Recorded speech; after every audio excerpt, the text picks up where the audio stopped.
welcome to Compliance Deconstructed, where I'm joined by my good colleagues, Lorie Davis and Elvan Baker. We're here today to talk about, of all things, RADV audits. And why are we talking about this today? And we'll explain a bit more what that is. But we're talking about it today because about 2 weeks ago, CMS announced that they're going to be auditing every Medicare Advantage plan every single year. And this is a really big change. So it used to be in previous years, they audited around roughly 60 MA plans a year.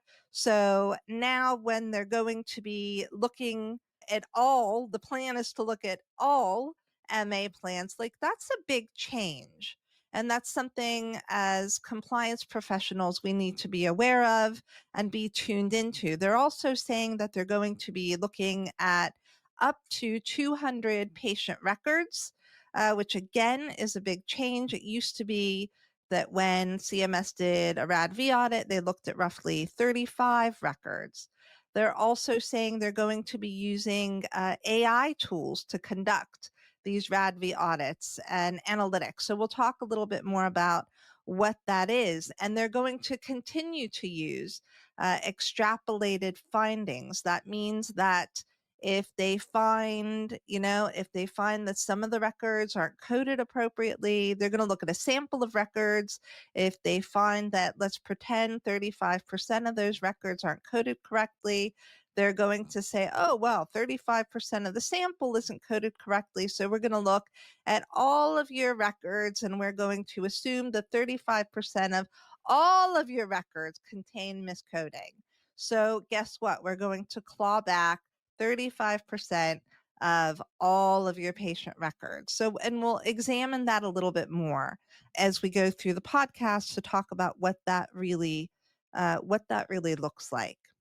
So before we kick off, it's probably important for us to explain, for those of us who've never heard of RADV and are wondering what on earth we're talking about, let's explain it. Let's work through it. So a RADV audit, certainly in the Medicaid world, stands for Risk Adjustment Data Validation Audit. That's a lot of words. What the heck does that mean? So it's a process used by federal and state agencies to validate the accuracy of diagnosis codes submitted by Medicare. Well, think about your health insurance organizations. So really it's about looking at the coding. So when we get treatment from a healthcare provider, you go to the hospital, you go to the doctors, your treatment has a certain code, right? And that's how your healthcare provider can tell your insurance company and the federal government, hey, we provided this kind of treatment, please pay us X amount, however much money goes with that treatment. It's a way for the providers and our insurance companies to get paid, essentially. They use these codes, but sometimes those codes aren't always accurate. So what happens is, in terms of these audits, the CMS comes in and says, hey, wait a minute, we just want to check. We paid out all this money for patients to be treated. Did we pay the right amount of money? That's essentially what that is. And they'll examine patient records and they'll look to see, okay, well, patients were given X, Y, and Z treatment. Did the healthcare provider, did the insurance company then bill appropriately? Right? Because there's a lot of fraud involved in the healthcare space. And essentially, that's what CMS is looking to do. So what they want to see is that actually those codes that are used for billing, there's evidence in the medical records that supports the bill. So if you're saying I'm treating Jessica Zeff for, I don't know, high blood pressure, then guess what? The medical records should say, hey, we're treating her for blood pressure, high blood pressure, and this is, what the care plan looks like. So that's really what they're looking for. And if those records, if the data doesn't match, then actually CMS wants its money back, right? So So you this is a mean to really tell me big, that it's all about the money again? It's all about the money. Yes, it is. It is all about the money, but that's not necessarily a bad thing, right? So No. if you think about your Medicare and your Medicaid programs, this is a lot of government money, right? Mm-hmm, So mm-hmm, they're kind of doing their due diligence to say, well, hold up. Are you all, is the sector billing us mm-hmm, correctly, or are you overcharging us? Because if you're overcharging us or you're billing for services mm-hmm. that you never provided, we want our money back because we can then use that money more effectively. I mean, that's the how do I put this? That's the idealistic version of events. So Yeah. that's a little bit about the context of RADV audits. And CMS has always conducted RADV audits. The bit about this announcement is the scope of the Mm-hmm, audits and the impact. And that's really mm-hmm. what we want to examine today. I don't necessarily know, ladies, that an increase in these RADV audits is good or bad. What do you think? Well, first, I want to disclose something. This affects the Medicare Advantage plans heavily. I understand, and personal opinion, based on some personal experience and professional experience, that I despise Medicare Advantage plans. I do. So please, I think this disclosure is necessary because everything goes through, I think, that those glasses for me. But having said that, what I'm not clear is that if these audits will apply to ACA. It seems like it's not clear on the press release, which yet again, you mean to tell me that the government said something that's ambiguous, that we're going to chase our tail until we realize how many mistakes we made? So that's not clear to me. What do you think, Lorie? Yeah, Elvan, that's a great question, and one that I have personally been racking my brains, talking to all my internet friends, my AI chatbots, doing research on what it means. I think that it will apply to ACA, but I think it's going to mostly impact those in the marketplace. Mm-hmm. So for example, in Pennsylvania we have Penny, or in New York they Mm-hmm. have a marketplace, or any state that perhaps has a marketplace, because that's where I've seen RADV audits issued in the past. Mm-hmm. So I think that's where it's going to come into play from my perspective. But to your point, it's not black and white, so I'm not sure. Okay, fair enough. I read something somewhere that said actually the RADV audits do apply to ACA, but differently. Yeah, And I don't understand the details of it other yeah, than that the ACA isn't exempted. Now, I yeah. don't know whether that's true. Is Yeah. that right? Yeah. So there's two types of ACA plans, right? There's the ones that essentially go through a marketplace, and then there's ones that are just state regulated, that doesn't have the marketplace component. So I think the ones that I've seen are been on the marketplace side of the house. So my thinking is that's where RADV is going to come into play. Mm, But I'm not an ACA end all, know all. So perhaps one of our listeners knows better than I do.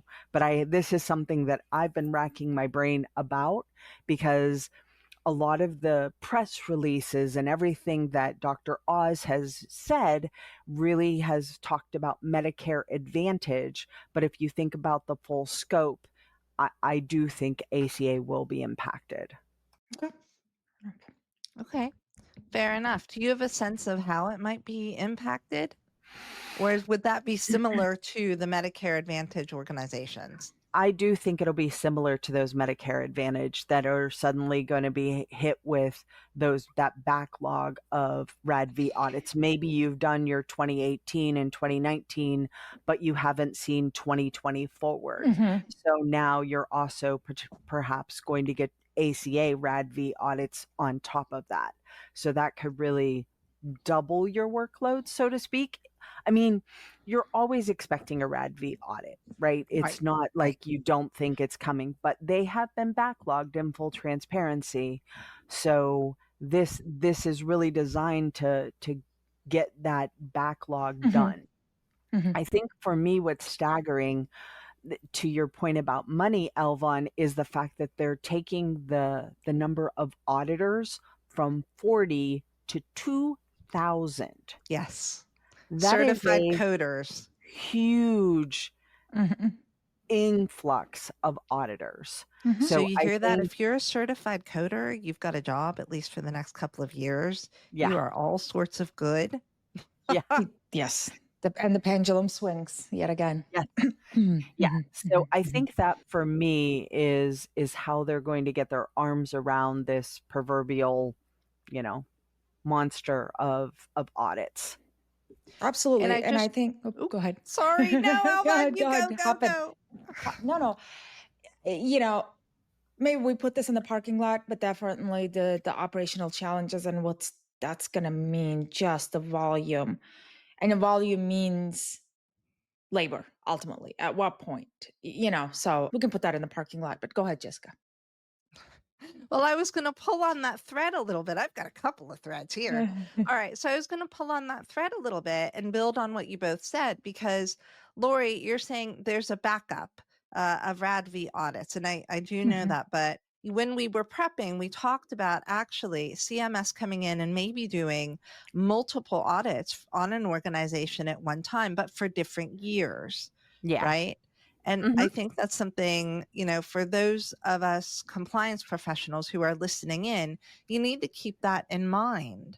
And it's not just staffing. We're not talking just about staffing, for CMS. We're talking about our staffing. Like, how do we cope with that when you're dealing with one RADV audit? And to be honest, I mean, there's so much going on when you're a health plan anyway. You might have multiple audits going on top of, your day job. So then having people come in and it's a much larger team and it's, multiple samples and a much larger sample than we're used to providing as well. How do you manage all of that from an operational perspective? That's a bit of a beast. And I'm not trying to be negative. I'm trying to be very practical to say, well, hold up here. How do you plan for that? And as a compliance professional, pulling everyone together, like this is a much bigger project. It was always a big project anyway. And now it's more complicated. Absolutely, because it's not just, it's going to put the workload and the amount of planning and the amount of execution on both sides of it, right? Not just the government, but the plans as well. So you have increased amount of records that will be pulled annually. Fine, great. I'm all for it. More audits, more likeliness to find the devil that's in the details, the trends, the statistics, coming up with decisions. Fantastic. But for our government to do that, yes, they're going to have to increase their staff workload. That's perfect. Those staff workloads, whenever if they hire them contractually, that's one set of hurdles that they need to go through. If they hire them permanently, what's going to happen to those people in 4, 6, 8 years? Let's put that again in the parking lot. Forget about that one. Fine. And then those people have a tendency, as humans that we are, people will not only find the work that they're hired to do, but they will find other things to do. Okay. Okay, please put that on the parking lot also in the back of our mind. Then this labor who's going to pull the records, review the records, validate the process and everything is going to put an X amount of pressure onto now the plans. So they need to increase their staff to meet the demand at the speed and the velocity that it needs to go. Fair enough. Okay, now we have that increase. Put that in the parking lot. Now, let's say that everybody finds the right staff to do the job, and we don't need to use the AI and blah, blah. We found all these all these qualified humans that have been hiding in the caves. We found them. We gathered them. We sorted them into their spots. This is going to put a pressure on the providers and Yes. the health systems that are out there, because pulling those medical records in a highly fragmented systems that we have between the government, the plans, the regulators, and the providers is going to put a different type of a pressure on the already stretched out providers. And when the providers feel stretched out, it rolls down to the patient. Such a good point. I mean, It's you going to couldn't have come made a from better somewhere. point. Even forget about, because I was thinking when we first started thinking about this, I'm like, operations challenge, okay, staff, okay. Somebody's going to pay for this stuff. The government, okay, they're trying to save the money. They're going to turn around and spend on the stuff. Okay, forget about that one. Let's say that they have it in the budget somewhere. Fantastic. But then I was thinking, well, the MA plans will pull it out of the customer ultimately at the end. That's how I'm thinking. Like, it's going to roll down to somebody. They're not going to cut it from their profit margin. But then I'm thinking, okay, but let's say that all of those things happen. So then the patient who's the beneficiary of the plan is going to get the squeeze from the provider end with the lack of time spent with you, but possibly also by paying more for a service you're never going to get. I made it too simplistic, but this is the way that that's how it's working. But it's a really great point. So for those of you who don't know, these RADV audits, your health plan doesn't sit there holding your health record. They don't sit there holding your medical record. So when you get a notice of a RADV audit, it's not just about managing that relationship with your auditors or somehow magically providing records. You've got to contact the healthcare providers and say, hey, we need a copy of these records for audit purposes. And it's all protected. I don't have concerns around that, right? No one's looking who got what healthcare, but it's about, looking for fraud. But you've got to pull all of those records. And if you've been through any process requiring records from your healthcare providers, the truth is they're offering healthcare. They're dealing with patients. So it's like pulling teeth trying to get these records. They don't necessarily have the resources to provide 200 medical records. Like, that's just not in the timeliness that the government is going to ask. Well, but they don't have the resources, period. I mean, they really don't, or they don't have the interest. But normally it's they don't have the resources. And so trying to get these records, that alone requires a good relationship with your providers, really good, to the extent that sometimes that's not always possible to achieve, right? And you also you don't have the records. It takes time, it takes effort, it takes resources. And what you're saying is, actually, we're going to put these resources into this expanded audit. What does that mean for patient care? Like, your healthcare providers can't necessarily do both, right? So how do you manage all of that? So there are some real downstream implications for all of us in this expanded RADV audit. I'm not saying that expanding these is good or bad. I just want to examine the implications and what it means so that we're all, those of us listening and involved in these RADV audits, we're kind of aligned. We kind of know what to expect. We've explored the implications a bit. Lorie, you and I have both been through RADV audits, but you have a lot more experience. What are your thoughts about the process and the resources? Like, can you share maybe some of your experiences? Yeah. So the big thing to remember about going through this risk adjustment data validation audit is it's typically done in 6 phases. So at the very first phase, and that just kind of assumes that you get the notification, hey, we're auditing, and here's the year we're auditing. They will select the samples. So they're going to bump up, if I've understood the press release correctly from CMS, they're going to bump it up from 35 to 200 records. So they're going to select those 200 records and they're going to notify your plan and say, hey, this is what we want. You have to issue that request for medical records. Now, you may have them internally already. You may not need to go back to providers. You should have everything already. But in the case that you don't, you'll need to coordinate with your providers to get that information.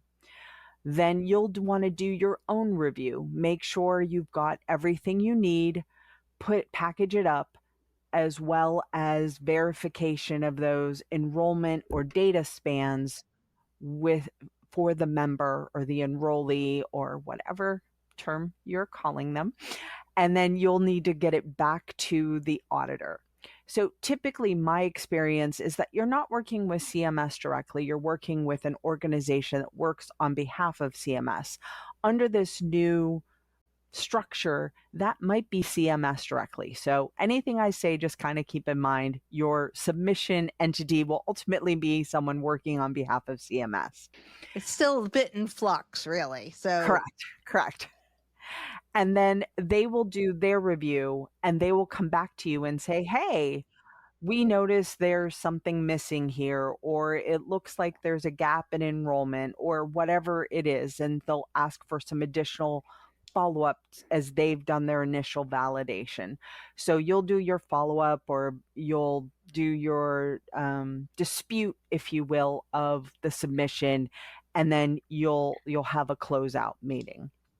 This sounds like it goes very quickly, but this can take a very long time. And that's the one thing that I didn't see kind of rolled out. I know they want to say that they want to do these annually and they want to be very timely, but a RADV audit can take anywhere from 3 to 9 months, Yeah. depending on how many records, how much follow up or dispute or kind of reconciliation, if you will, goes on.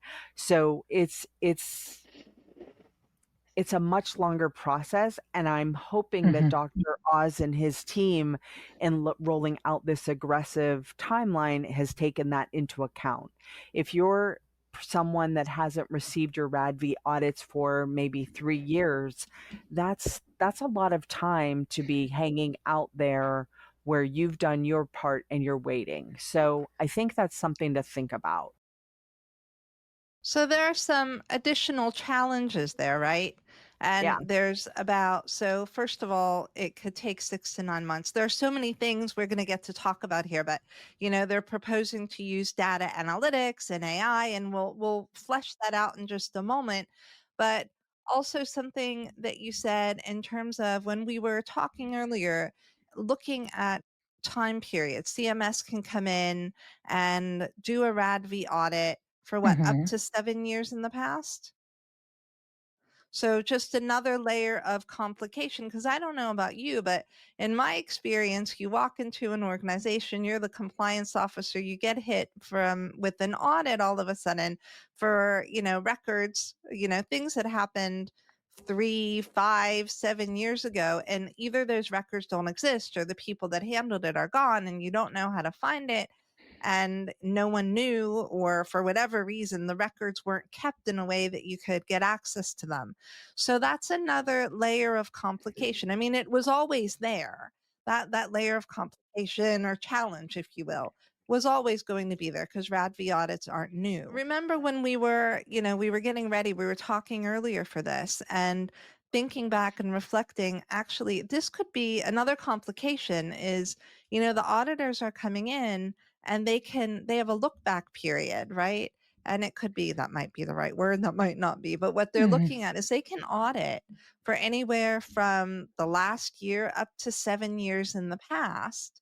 And I don't know about you guys, and I'm sure you've been there. You walk into an organization as a compliance officer, you get hit by an audit that for records, that are 5 years past, and you can't find those records, or they're not organized, or the folks that manage them at the time are gone. And so RADV audits aren't new. Like, I get it, and CMS could always come back and conduct an audit on medical records and conduct a RADV audit on records that are several years old. But what's different about this is the scope, and that you could be audited for several years at Mhm. once. So all these additional challenges are things that compliance professionals really need to understand and start talking about, because it's not, okay, a one audit at a time, we can manage this. This is actually, you might be faced with multiple RADV audits for any number of years, right? And coordinating, and the scope of it is massive. So those are some of the things I wanted to point out and make sure people understand, is that you might not be audited for last year or even the year before that. You might get audited on records for 5, 7 years ago, which again is something, again, you need to be planning for and thinking about. And once they You're find laughing. something, no, because once they find something on that 7 years back, just okay, I'm just thinking in my head, as of today, 2025, mid of 2025, they pick a place and a time, whatever plan, and they're doing an audit for easy 2020, 5 years ago, I was okay? going to say 2020. Easy. Oof. They were just pulling it, doing it, then they find stuff. You think they're going to leave 2021 alone? No, I don't. And also, I mean, Now the years that's are a really ticking. And great like point, though. Lorie said, it's Like, now ticking. Time is ticking. It took them 6 to 8 months to do 2020. They come back, made the decision. Now looking into, because it's going to trigger stuff. That's a part of the risk, right? That right. it finds the patterns. Now it's looking into 2021. By that time, we're at the end of 2025. We're going into 2026, looking at 2021. So now we're in the cycle of the next 10 years doing this.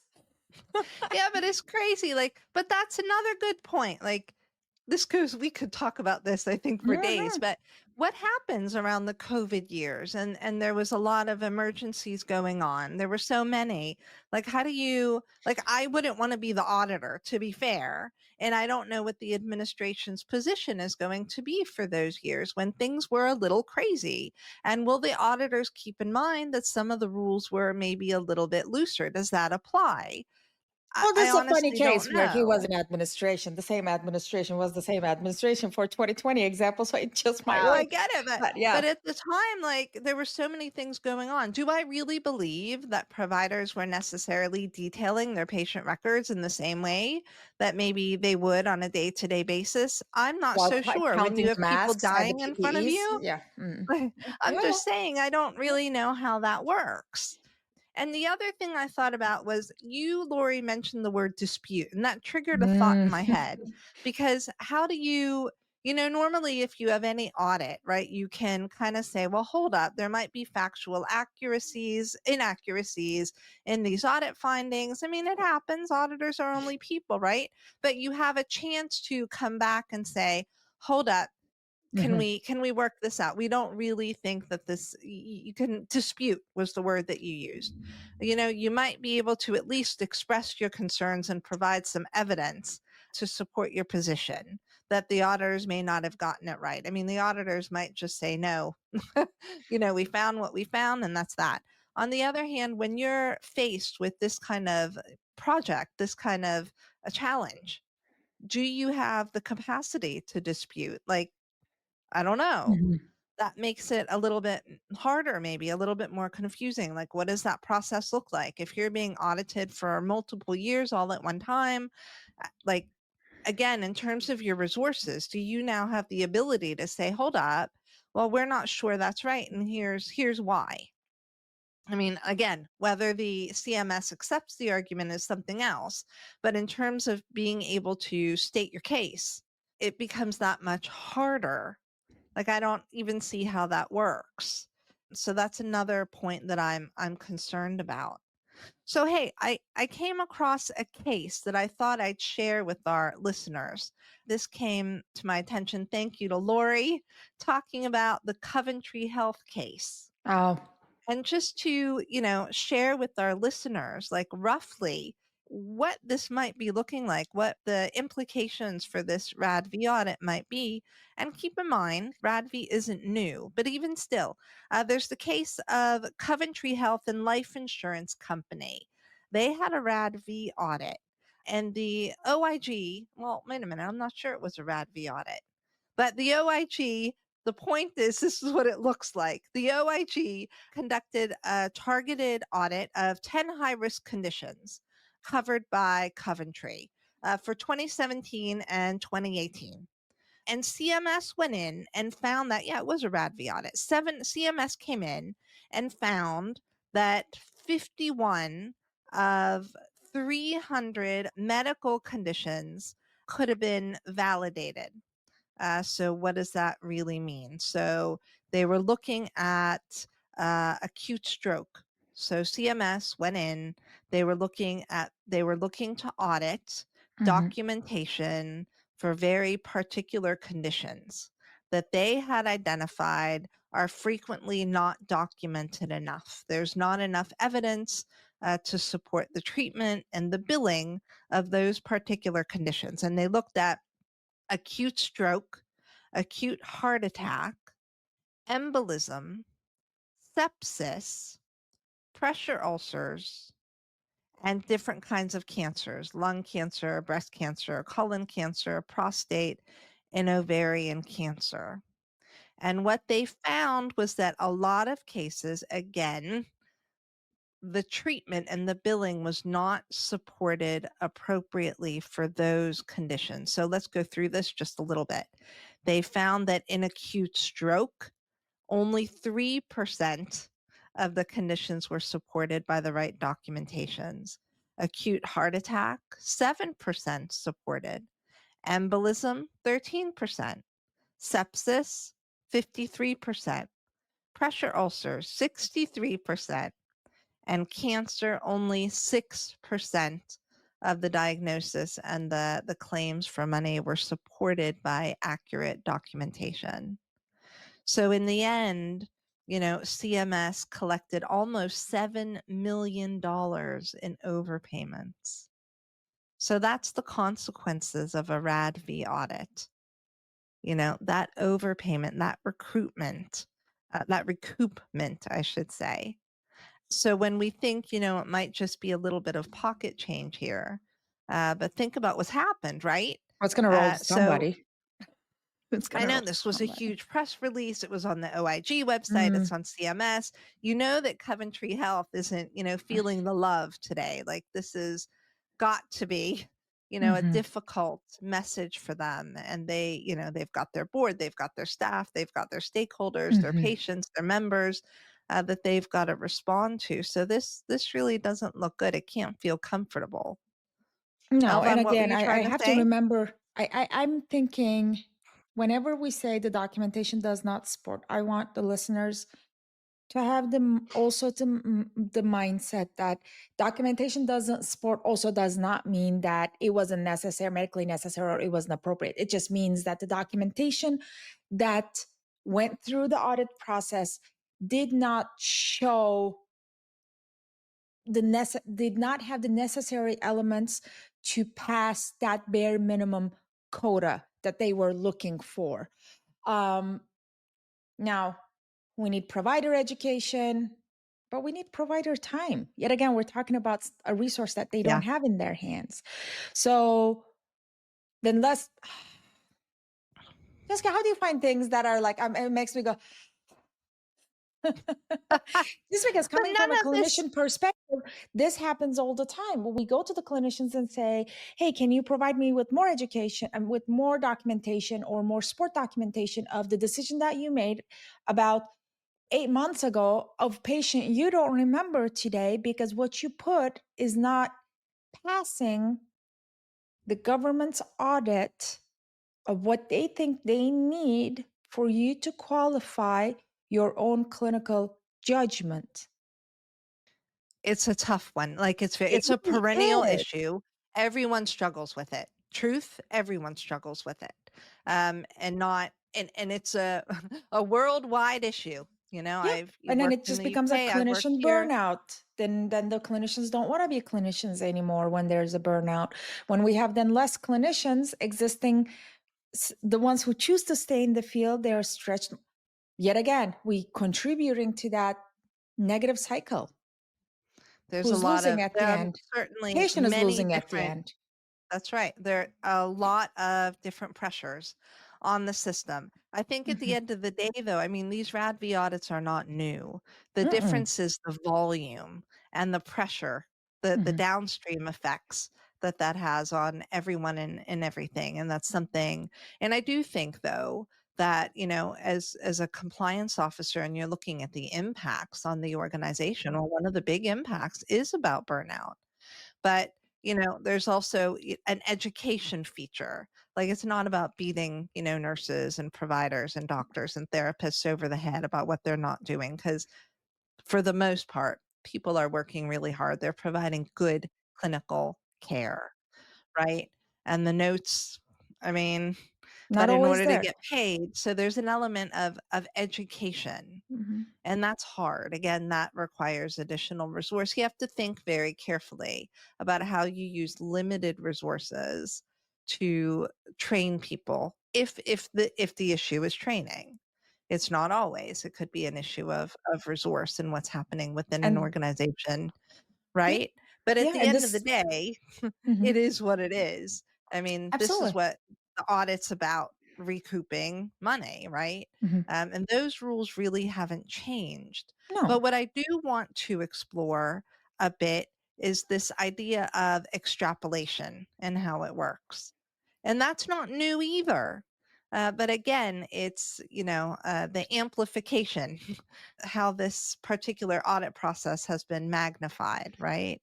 So when we introduced the show, we talked a little bit about how, you can have an audit, in this case, the RADV audit, and audits are based on samples for the most part. It's very hard to audit everything. You Mhm. can't, That's and not an that's audit. unrealistic. Yeah.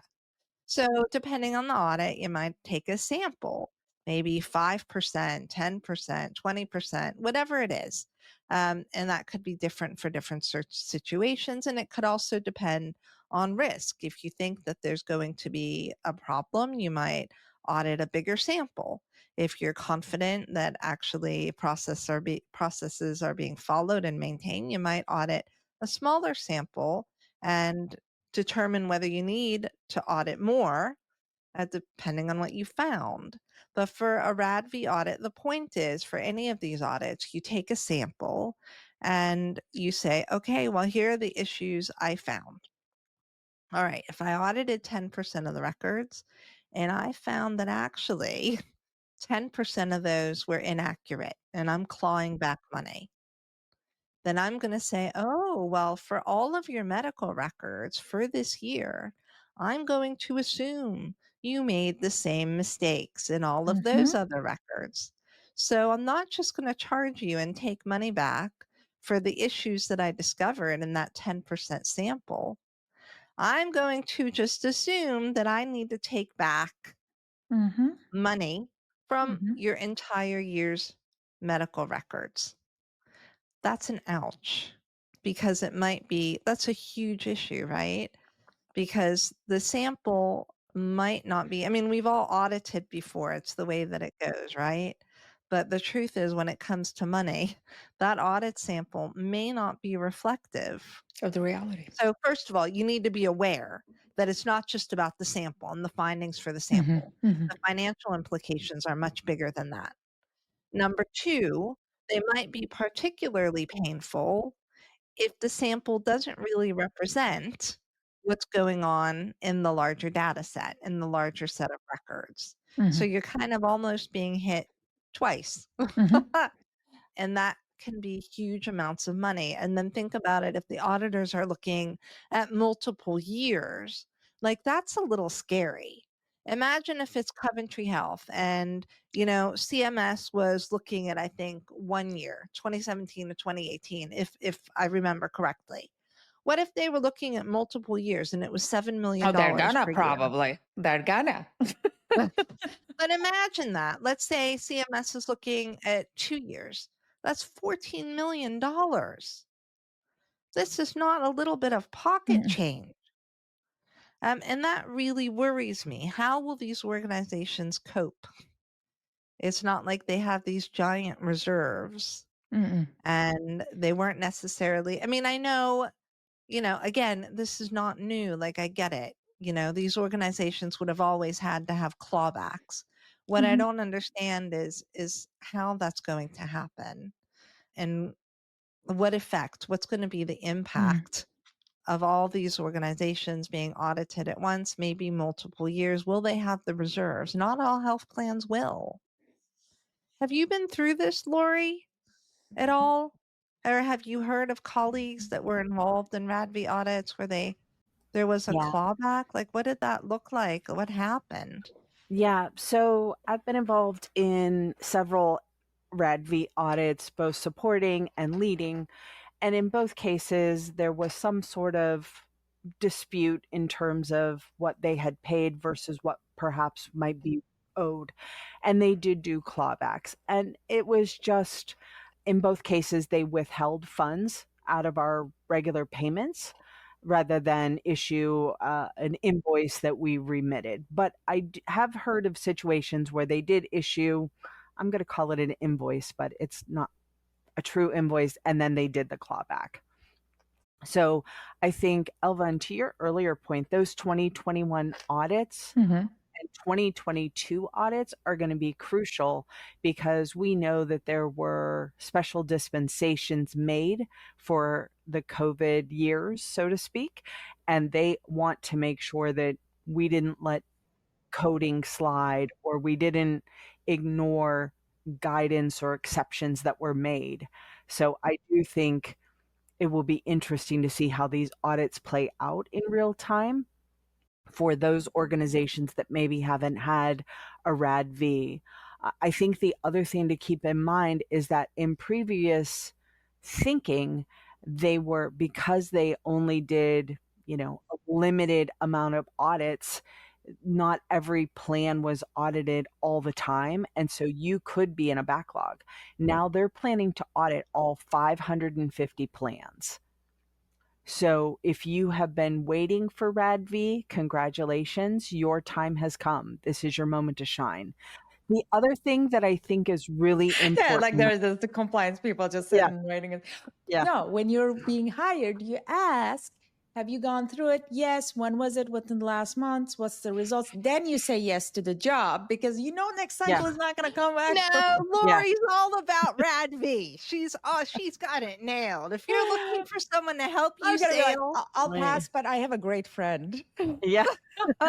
The one thing I will say, though, is that you need to know your records better than anyone Yes. because it's going to help you be in better position when you need to do those disputes or you need to raise concerns. But also, if there is an issue in your data set, and there's an issue, you can already start doing your remediation and cleanup before that auditor gets there. So, yes, you can't go back and change what happened in the past. Nobody's asking you to, but you can change the tone. And again, when you're having that conversation with the auditor, yes, we acknowledge there's some wrinkles when they raise it to you. And then you can talk about, and here's what we've done since. So you can already change the dialogue and change yes, the course. So yes. I don't think it needs to be a panic or a concern, but I do think you need to know your data set. And when I say you, I mean you and your business owners. Mhm. I am not asking anyone that's listening or Jessica or Evelyn to become an expert in these RADV data sets, right? No. No. But I think your business owners are going to know it. And it's a Mhm. partnership. There's some claims in there, there's some encounters in there, but there's enrollment in there, and then your configuration team or your coding team, whatever you call it in your organization. Everybody has a seat at the table to talk through it. And that's why it's so important that when regulatory changes come out, that your coding people, your configuration people, everybody is aware of them. So things like this, when audits arise, everybody knows, okay, November 1st, this code changed from this rate to this rate, or this rate is no longer being accepted, or whatever the scenario is. You have that paper trail and you can show that you did claims cleanup where appropriate and that you're on the ball, so to speak, so that when these audits arise, you can be like, oh, no problem, here you go. And there's always going to be something that slips through. It's not going to be 100% as much as we want it to be, even with AI, even with every automation in place. And so you just have to acknowledge that. But again, those regular internal reviews will lead to better external reviews. Mhm. Absolutely. And that's why that's part of the reason you have a compliance program, right? If it's resourced, if it's running ideally, if it's running smoothly, these kinds of audits can be incorporated, like a mock audit or a Mhm. mock review. You can plan for some of these.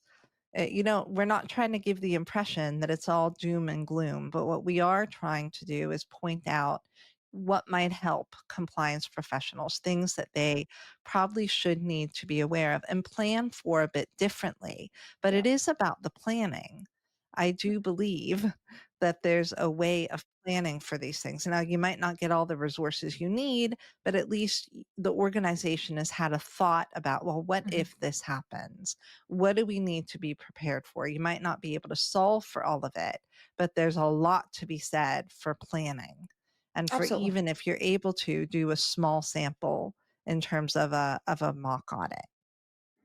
So Elvan, did you want to say something? I'm sorry. I think I just, I think, like you said, planning is probably the most important part of it.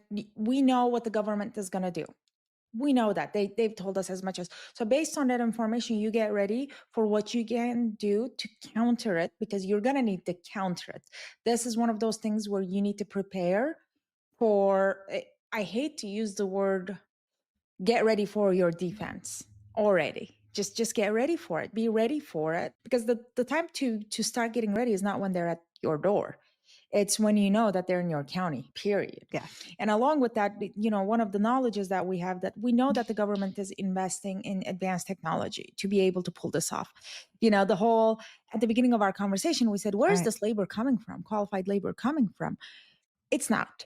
Government is depending on their own investment in advanced technology. Then on the other hand, can the companies do the same? Yes, they can, and they should, to understand it. It's never going to replace humans. Machines can only do what the humans tell them to do. But again, going back to that conversation, how can we invest to counteract what they're going to do? One of the things that I will say is that, of course, use of AI is in every audit anymore. It should be, it's going to be, there's no way out of it. That's fine.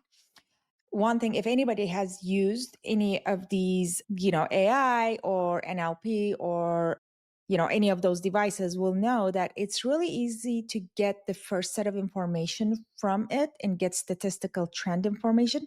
It's much harder for it to compute an argument against it. And unfortunately, companies will be on that side of it, having to argue against it. So they're going to have to invest in different type of technology than the government is investing. So it's going to be interesting to see how it plays out.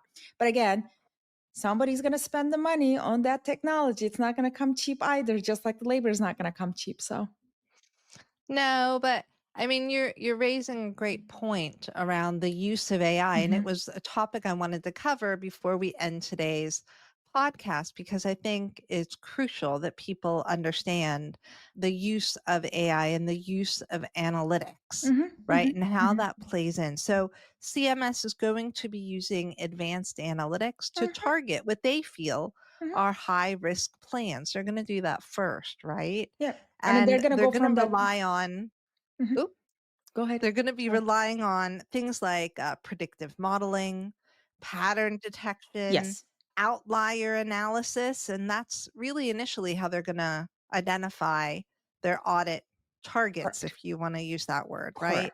So, and then on top of that, they're going to be looking at plans with higher than average risk scores, unusual diagnosis patterns, high volumes of unsupported codes, and then over reliance on chart reviews and risk assessments. Those are the kinds of plans that are probably going to be audited first, I would imagine. That's kind of what I would imagine. And they're going to be using things like, and I don't even necessarily know the details of these things, but I know they exist and I know broadly what they do. But things to look at risk score, variance models they talk about, all this technology, like I said, I don't even know all of it, what it is. But they're going to be using this technology to determine the scope of the audit, who they audit, and exactly what they're looking for. And I don't know, I guess in an ideal world, health plans and MA plans would be looking to say, well, do we have access to this similar kind of technology? Like, what analytics, going back to your point, Elvan, what analytics can we use to streamline this process, take some of the pressure off, give us maybe more accurate insight as to what's going on with our billing? And can we actually ourselves kind of predict what CMS is going to find? And can we plan for this? And can we make corrections much earlier? And I don't know the answer. I genuinely don't know the answer to that. I think it's going to get there. I think modernized AI is going to take the traditional RADVs from I suspect, speculation only here, but we're going to go from random sample-based auditing to more like targeted, but it's very risk-based sampling.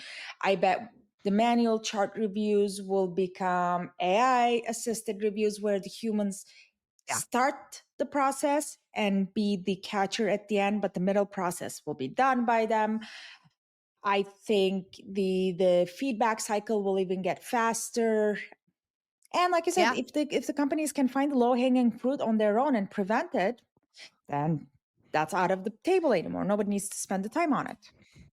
And I'm a big fan of that. And you know me, I like to know what the auditor's going to find way before the auditor ever finds it. And there's a lot to say nowadays with all this new technology, and I get we're still trying to figure out how it works. But truth is, I'd be looking as an organization and as a compliance officer, I'd be looking to say, hold up, do we need to make some infrastructure investments here? Will that be better for us? Is that investment worthwhile? Personally, I think it would be. But obviously it depends on the context, right, of the organization. But I'm all for it. And I feel that, well, if CMS is going to be using certain tools, we've got to have something. We can't respond manually to something that they're generating electronically with the help of AI.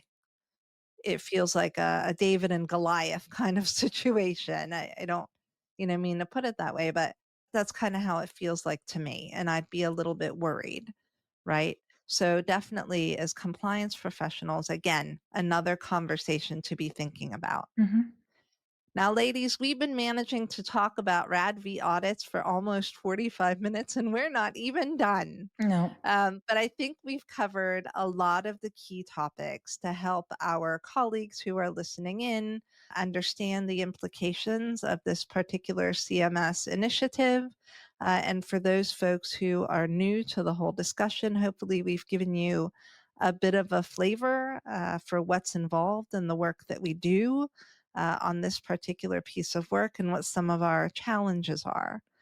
So it's definitely an interesting initiative. We'll have to see how things roll out and hopefully use our skills and experiences and a bit of planning to make it a little bit easier on ourselves and for our organizations. And that's from a compliance perspective. So hopefully not too naive, but we've got a certain crowd to look out for, I suppose. Thank you, everybody, for joining us and listening in. We hope that you've enjoyed the conversation and been able to walk away with some insights as to, information you might need to share with your organization and some tools for managing it all. All right. Thank you for joining us, and we'll see you at our next episode. Take care, everyone. Thank Bye, you. Lorie. Bye, Elvan. Bye.